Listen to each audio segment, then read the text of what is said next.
Alors qu'on attendait les sapeurs-pompiers du côté de Yaoundé 6 pour éteindre le feu qui était en train de consumer la mairie, eh bien, ils étaient focalisés à déverser de l'eau sur les enseignants du secondaire qui sont en train de demander que leurs droits soient reconnus. Par exemple, dans ce numéro, je vais vous présenter les vidéos de cet acte inaudit, mais également, je vais vous donner la lecture de la lettre qu'ils ont mise au soin, qu'ils ont mis à l'attention du président de la République, M. Paul Biya. Suivons d'abord le déroulé de cette activité malsaine que les autorités leur ont réservée en guise de réponse à leur grève pacifique. Ils étaient tout simplement assis dans l'esplanade du ministère, mais voilà alors le sort qui les est réservé. Suivez plutôt.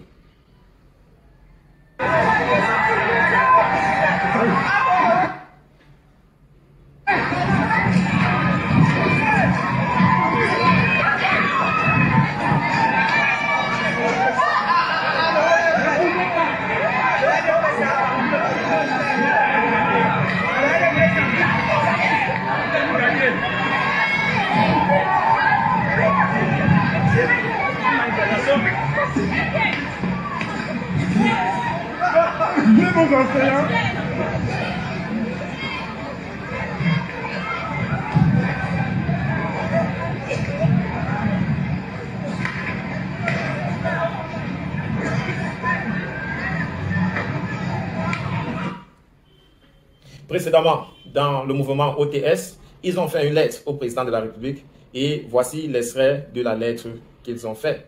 Rentrée scolaire 2023-2024. Les enseignants du MINE accent aigu C écrivent au président de la République. Excellence, Monsieur le Président de la République. En réponse à nos différentes préoccupations soulevées lors de l'opération OTS menée par les enseignants l'année surpassée, vous avez instruit au gouvernement de la République de trouver des solutions efficaces et pérennes à nos préoccupations. De hautes instructions qui ont été relayées au gouvernement par le ministre d'État secrétaire général de la Présidence de la République au moyen d'un communiqué datant du 9 mars 2022. Excellence, à l'annonce de ces importantes mesures prises en notre faveur, nous avons aussitôt dans une posture républicaine et patriotique décidé de mettre un terme à notre grève, pour permettre au gouvernement de traduire dans les faits vos très hautes instructions. Excellence, Monsieur le Président de la République, chef de l'État du Cameroun, plus 18 mois après, la situation reste intacte, sinon plus grave. De nombreux membres du gouvernement ayant battu en brèche toutes vos instructions. 1. Sur le traitement des dossiers d'intégration des enseignants.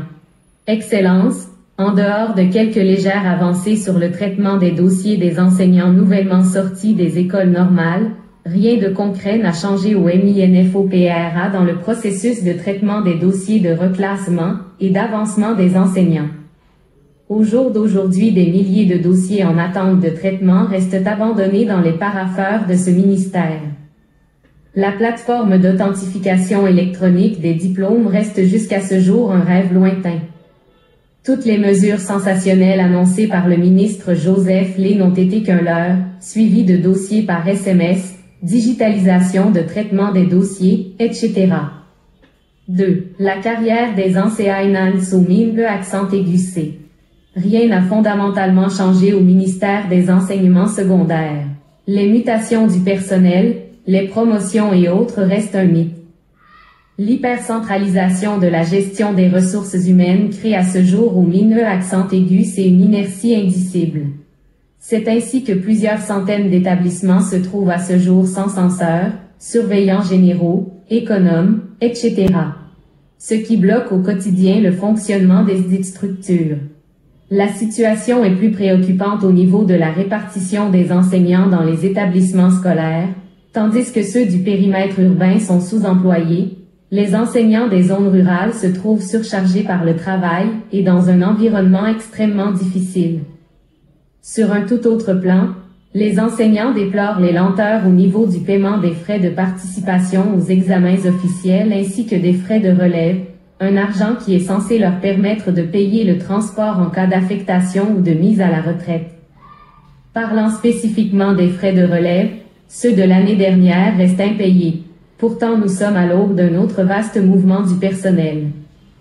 Madame la ministre des Enseignements secondaires a rendu publique en juillet dernier une liste d'enseignants éligibles à ces frais de relève tout en les priant d'aller percevoir ledit argent dans leurs délégations régionales respectives, seulement rendus dans ces structures pour entrer en possession de cet argent.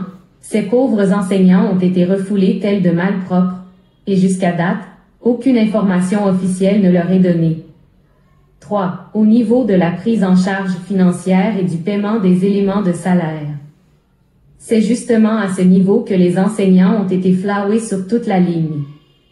Dans la correspondance du Mineta SGPR, il était clairement indiqué que le président de la République instruisait au gouvernement de procéder dès le mois de juin 2022 au paiement des avancements dus aux enseignants, ainsi que les rappels y afférents.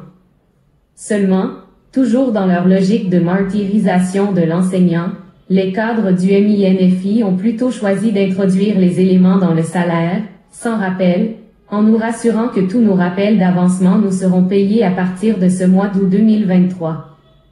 Bien plus, ils nous ont rassuré qu'un planning de paiement des dits rappels devait être rendu public à l'avance. À moins de 2 semaines des salaires d'août, le dit planning reste toujours attendu. Sur un autre aspect, il était question de rendre ces avancements automatiques pour éviter l'accumulation de nouvelles dettes. Mais dans la pratique, rien n'a changé. Seulement de 2022 à ce jour, le gouvernement vient encore d'accumuler plusieurs centaines de millions de francs CFA d'avancement dus aux enseignants. Dès lors, on se retrouve une fois encore face aux mêmes difficultés. En conclusion, aucun problème n'est résolu. Parlant des éléments de salaire, c'est toujours la galère. Obtenir les prestations familiales, les primes de suggestion et autres constituent jusqu'ici un miracle. Par ailleurs, l'on continue de payer uniquement 2800 francs CFA de prestations familiales aux enseignants contractuels contre près de 4000 francs CFA aux enseignants fonctionnaires, ce qui crée pour cette catégorie une frustration justifiée. Au nom de quoi devrait-on supprimer le supplément familial aux enseignants contractuels? Bien plus, les enseignants se demandent où sont passés les 4500 de prestations familiales que le chef de l'État avait accordées aux travailleurs camerounais dans le cadre des mesures contre le Covid. 4. Sur les réformes du système éducatif camerounais.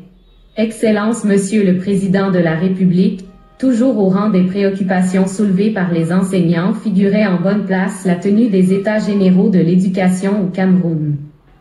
En réponse, il nous avait été dit que c'est la crise du Covid-21 qui avait retardé la tenue du Forum national de l'éducation en 2021.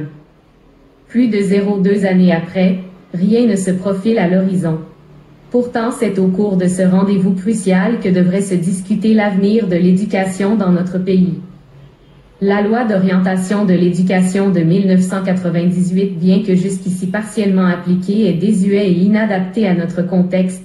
Il en est de même du décret de 2000 portant statut particulier des fonctionnaires du secteur de l'éducation. Excellence Monsieur le Président de la République, par cette lettre ouverte, vous avons tenu à porter à votre très haute attention cette situation qui risque dans les jours à venir nous replonger dans un autre vaste mouvement d'humeur qui est en préparation, car les enseignants s'estiment DUPE accent aigu S par le gouvernement et ne souhaitent plus tomber dans les mêmes pièges de promesses fallacieuses. Les enseignants, après 2 ans d'attente, ont plutôt accumulé encore plusieurs mois d'arriérés. Le gouvernement qui gouverne par les slogans, qui est fidèle à sa méthode, les a enfarinés dans une voie avec leur mot magique, continuité. Malheureusement, rien ne change. Nous ne dirons pas plus. C'est une actualité qui est en cours et nous y reviendrons prochainement lors de nos prochaines éditions. D'ici à là, prenez soin de vous quoi qu'il arrive, gardez le sourire et bien le bonjour. Félicitations, si tu es encore là, tu fais partie des 0,1% des gens qui finissent tout ce qu'ils ont commencé. N'oublie surtout pas de revisiter la chaîne pour fouiller d'autres contenus qui t'auront échappé lorsque tu n'étais pas encore abonné ici. Et n'hésite pas de recommander cette chaîne à d'autres personnes qui font des recherches sur le Cameroun ou alors qui aimeraient être au parfum de l'actualité de la politique camerounaise. N'oublie surtout pas de liker, c'est gratuit. Commenter également est gratuit. Et c'est l'une des choses que tu peux certainement faire pour apprécier nos contenus. Retrouvons-nous très prochainement. Reste scotché sur notre chaîne. À très bientôt.